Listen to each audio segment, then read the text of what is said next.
Hello, welcome to week 3 of the 6-week pursuit.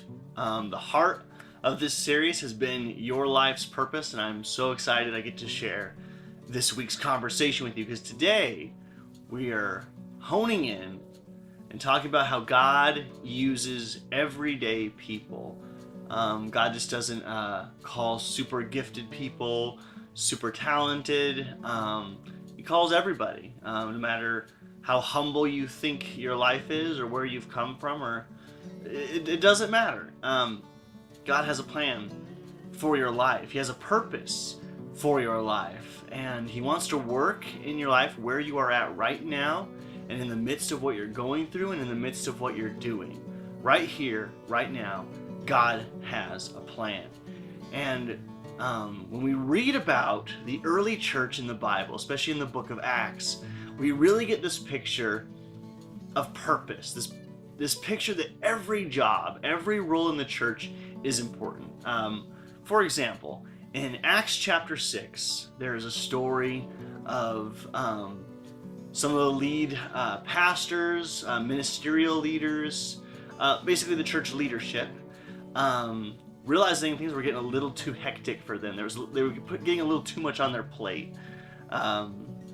And so they decided they needed helpers. They were running out of time to share the gospel, to preach. There just wasn't enough time in the day, to do everything. So they needed assistants so that they could focus on preaching while the assistants could wait on tables and tend to the needy and take care of outreach and all of that. And so they choose some men to do this job. But what's interesting to me is that these men are basically just table waiters. They manage tables and make sure everyone gets food. That's basically all their job is.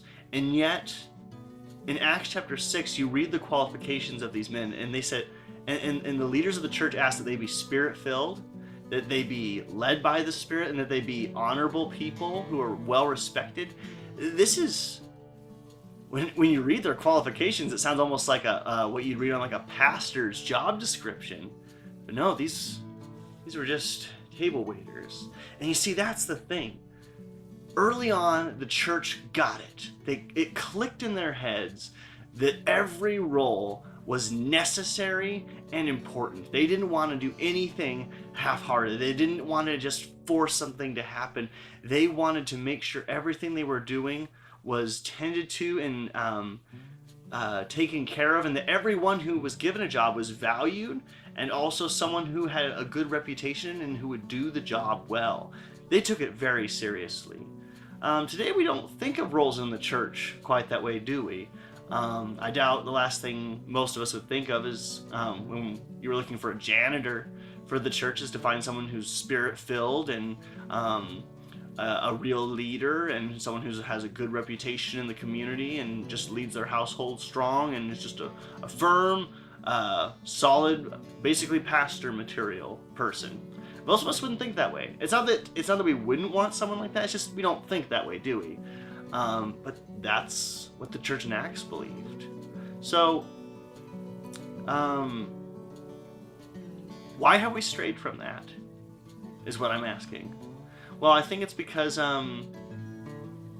we've wandered from what the Bible teaches on all of us having value, and it's a deep amount of value.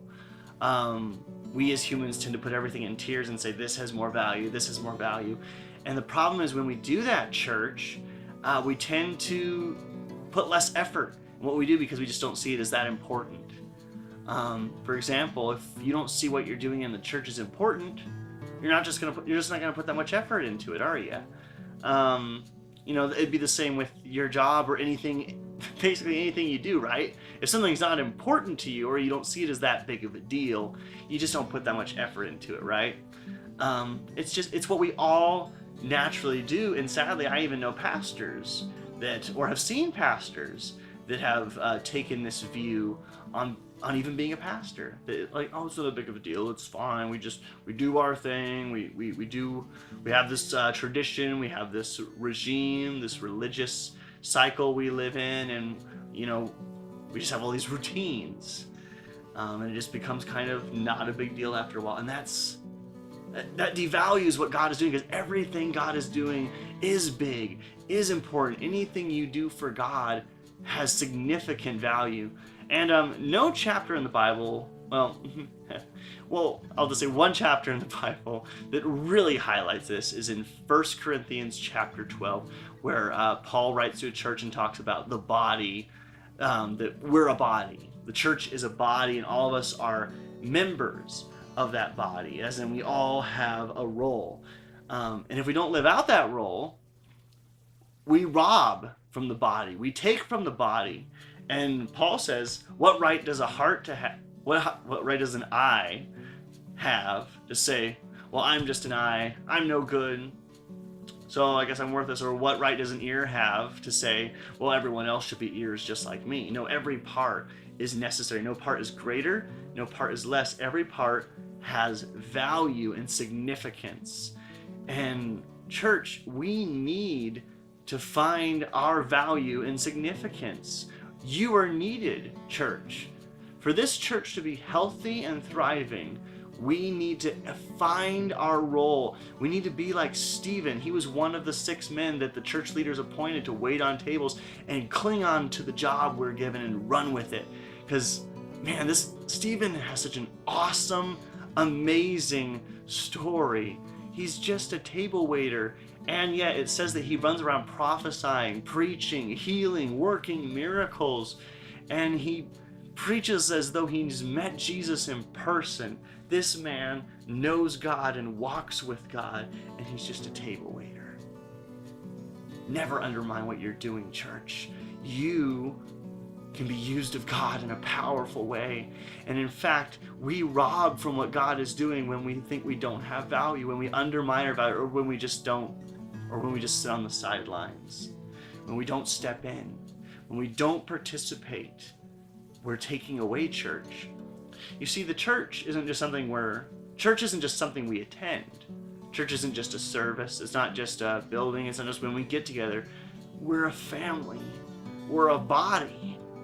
And we need to support each other and work together as a church. Right after 1 Corinthians 12 is the famous 1 Corinthians 13. I guess logically, 13 does follow 12. But in that chapter talks about how love is more important than anything. Paul ends 1 Corinthians chapter 12 saying, we need to be the body, we all need to serve, we all need to work together, we have all these gifts that God gives us, all these abilities, but there's something even greater, and that's love. And love is what binds that body together. Love is what purposes that body together. Love is what holds and makes this happen. So church, if we're going to be a body that's effective, if we're going to be a church that's effective at showing Jesus to a world that is lost and hurting and searching for truth and answers and life, then we need to love each other and pray and seek for the love of God. We can't just sit on the sidelines anymore. Church, you need to get involved in what God's doing. And I'm not just saying you have to, you see, the thing is, you don't have to just come up with what you need to do in the church from talking with either me or Pastor Vern or Pastor Anita. Philippians chapter 2 says we should all be encouraging one another in our roles. We should be serving one another and looking out for each other's interests. Church, we should be meeting together and wondering, what can I do for the kingdom of God? And talking together about it, planning it out, meeting together in groups or with our families or with fellow church members and just saying, okay, how can we get involved? What can we do? And starting to dream, starting to catch that passion, starting the conversation. And that's what this is about, church. This is why we're doing this 6-week pursuit, to have this conversation. So that's what I want you to do right now. Leap into the conversation. Let's start talking about what we can do. Let's not just wait around anymore. Let's get involved. Let's think of ways we can jump in and really become a part of what God is doing. Because church, God has called you. He has a purpose for your life. He loves you so much. And we just don't want you to miss out on what God has for you. Pastor Vern and I, that's our heart. We want you to catch God's plan for your life and not miss out on the great things He has laid up for you, church. We believe for greater things, and we believe God is going to work in you. So again, take the booklet. Again, if you don't have the booklet, you can get the information online. It's right below this video on our website. Join the conversation. Have a discussion with your family, with church members, with your friends. Don't let this just die here. We need to start thinking about ways and really intentionally think and pray, how can we get involved in what God is doing? This isn't just about leadership positions in the church. Remember, the table waiter is necessary. The one who cleans up is necessary. The one who serves is necessary. Let's start talking about ways we can make a difference, ways we can serve, ways we can lead, and ways we can make this church really come alive. Thank you again, and just pray you have a blessed time as you dive into the conversation together.